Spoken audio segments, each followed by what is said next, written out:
Hi hello నమస్తే it's me Rajani. మేమైతే మాత్రం మా హస్బెండ్ వాళ్ళ ఫ్రెండ్ స్వామిది ఇరుముళ్ళు ఉంటే అయితే వెళ్ళామండి.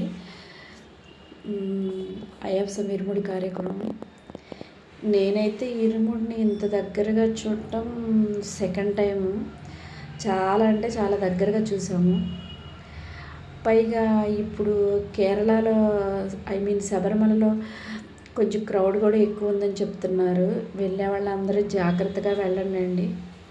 ఇంకొక విషయం, ఇరుముడి కార్యక్రమంలో కొబ్బరికాయలో నెయ్యి నింపి వేస్తారు కదండి.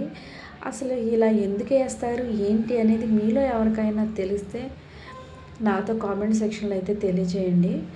అందరూ వేస్తున్నారు కాబట్టి వేస్తున్నాము అనే, కానీ దానికి కరెక్ట్ రీజన్ అయితే నాకైతే తెలియదండి. తెలుసుకోవాలని ఉంది నాకైతే మాత్రం. ఈ ఇరుముళ్ళ కార్యక్రమం 44 సార్లు మాల వేసుకున్నారంటండి గురుస్వామి గారు. ఆయనే లాస్ట్లో ఇరుముడు అనేది కట్టుకున్నారు. See you on other video. Bye bye.